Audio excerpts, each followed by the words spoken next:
ماہرین اسے بھی ساسانی دور کا مانتے ہیں، لیکن اس کی بنیادیں اس سے کہیں پرانی ہے۔ کیا یہ دونوں دیواریں ایک ہی دفاعی نظام کا حصہ تھیں؟ اور کس نے پہلے شروع کی؟ سراغ نمبر 3، الیگزینڈر رومانس کا ذکر۔ الیگزینڈر رومانس یہ یونانی ادبی تحریر 3 صدی عیسوی کی ہے۔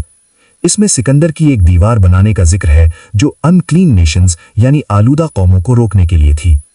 یہ ان کلین نیشنز قرآن کے یاجوج ماجوج سے مشابہت رکھتے ہیں۔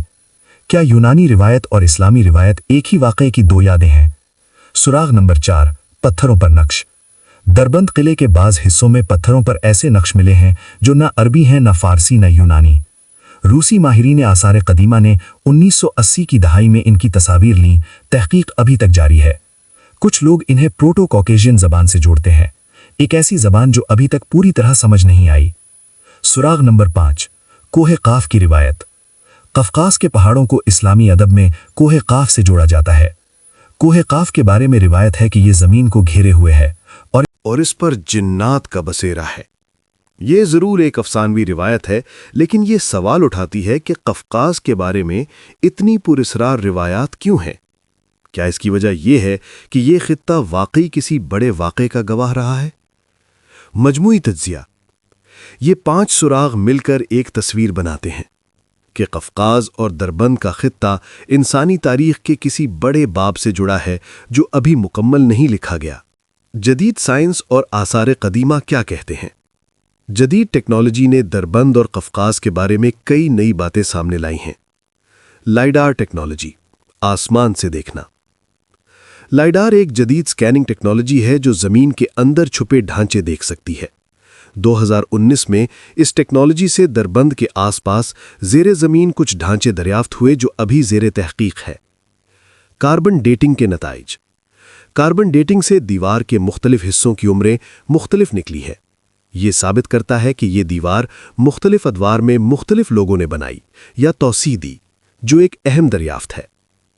سیٹلائٹ امیجری کا تجزیہ۔ گوگل ارتھ اور ناسا کی امیجز سے دربند کے ارد گرد کچھ ایسے نشانات ملے ہیں جو کسی بڑی قدیم آبادی کی طرف اشارہ کرتے ہیں۔ یہ آبادی کب تھی اور کون تھے، یہ ابھی نامعلوم ہے۔ اہم نکتہ۔ سائنس یہ نہیں کہہ رہی کہ یہ ذوالقرنین کی دیوار ہے، لیکن سائنس یہ ضرور کہہ رہی ہے کہ یہ دیوار ہماری سوچ سے بھی زیادہ قدیم اور پیچیدہ ہے، اور یہی وہ جگہ ہے جہاں ایمان اور تحقیق کا سنگم ہوتا ہے۔ ایک مومن کے لیے قرآن کی بات یقینی ہے، ایک محقق کے لیے ثبوت چاہیے، اور یہاں دونوں کا جواب ایک جیسا ہے۔ ابھی اور تحقیق کی ضرورت ہے۔ ٹارگٹ۔ سیکشن 8، اختتام۔ سوال باقی رہتا ہے۔ ناظرین، ہم نے آج ایک طویل سفر کیا۔ ہم نے دیکھا قفقاز کیوں تاریخ کا دروازہ ہے، دربند کی دیوار کتنی پراسرار اور قدیم ہے، قرآن میں ذوالقرنین اور دیوار کا ذکر، یاجوج ماجوج کے بارے میں مختلف نظریات، اور وہ 5 ہڈن کلوز جن پر کم بات ہوتی ہے۔ لیکن ناظرین، کچھ سوال ابھی بھی بے جواب ہے، اور شاید اللہ تعالیٰ نے انہیں اسی لیے پوشیدہ رکھا ہے تاکہ ہم سوچتے رہیں، تلاش کرتے رہیں اور ایمان کی گہرائی کو سمجھتے رہیں۔ قرآن کریم نے ذوالقرنین کی دیوار کے بارے میں خود کہا، فَمَسْتَطَاعُوا أَن يَظْهَرُوهُ وَمَا اسْتَطَاعُوا لَهُ نَقْبًا، پس وہ اس پر چڑھ نہ سکے اور نہ اس میں سوراخ کر سکے۔ سورۃ الکہف۔ یہ دیوار چاہے دربند میں ہو چاہے وسط ایشیا میں ابھی قائم ہے، اور جب اللہ کا وقت آئے گا تو یاجوج ماجوج نکل آئیں گے۔ یہ ہمارے ایمان کا حصہ ہے، یہ قرآن کا وعدہ ہے، اور قرآن کا ہر وعدہ سچا ہے۔ اگر آپ کو یہ ڈاکیومنٹری پسند آئی تو لائک کریں اور چینل سبسکرائب کریں، اپنے دوستوں اور خاندان سے شیئر کریں۔ کامنٹ میں بتائیں آپ کے خیال میں ذوالقرنین کون تھے۔ پراسرار دنیا آفیشل، اسلامی تاریخ، سائنس اور اسرار کی دنیا میں خوش آمدید۔